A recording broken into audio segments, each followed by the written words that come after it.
अगर किसी व्यक्ति को अचानक हार्ट अटैक आ जाए तो हमें क्या करना चाहिए। सबसे पहले हम मरीज की पल्स चेक करके देखेंगे। इसके बाद देखेंगे कि उसका ब्लड सर्कुलेशन सही से हो रहा है या नहीं। इसके बाद उसके कंधों में थपथपाना है और चिल्लाकर पूछना है कि आप ठीक हो। अगर आपको कोई जवाब नहीं मिलता है तो मरीज को उचित स्थान पर लाकर सुरक्षित लेटाना है। फिर हमें ये चेक करना है कि उसके मुंह में कुछ है तो नहीं। अगर है तो हम उसे निकाल देंगे। इसके बाद मरीज के सर के नीचे अगर कुछ है तो हम उसे हटा दे देंगे और सीधी स्थिति में लेटा देंगे। इसके बाद मरीज का सर कुछ ऊपर की ओर करेंगे जिससे वह श्वास लेने में समस्या न करे। अब हम सीपीआर देना शुरू करेंगे। इसके बाद हम स्टर्नम से माप लेंगे। जहाँ पर उंगलियों का सिरा खत्म होता है वहाँ हथेलियों के माध्यम से दबाव देना शुरू करेंगे और इसी तरह हमें 30 बार दबाव देते रहना है। ध्यान रहे कि आपके दबाव की गति 100 प्रति मिनट रहे।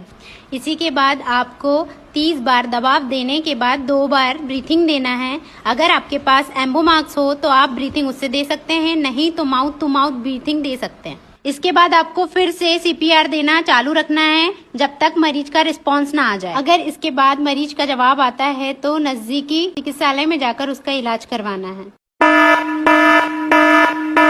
अगर किसी व्यक्ति को अचानक हार्ट अटैक आ जाए तो हमें क्या करना चाहिए। सबसे पहले हम मरीज की पल्स चेक करके देखेंगे। इसके बाद देखेंगे कि उसका ब्लड सर्कुलेशन सही से हो रहा है या नहीं। इसके बाद उसके कंधों में थपथपाना है और चिल्लाकर पूछना है कि आप ठीक हो। अगर आपको कोई जवाब नहीं मिलता है तो मरीज को उचित स्थान पर लाकर सुरक्षित लेटाना है। फिर हमें ये चेक करना है कि उसके मुंह में कुछ है तो नहीं। अगर है तो हम उसे निकाल देंगे। इसके बाद मरीज के सर के नीचे अगर कुछ है तो हम उसे हटा दे देंगे और सीधी स्थिति में लेटा देंगे। इसके बाद मरीज का सर कुछ ऊपर की ओर करेंगे जिससे वह श्वास लेने में समस्या न करे। अब हम सीपीआर देना शुरू करेंगे। इसके बाद हम स्टर्नम से माप लेंगे।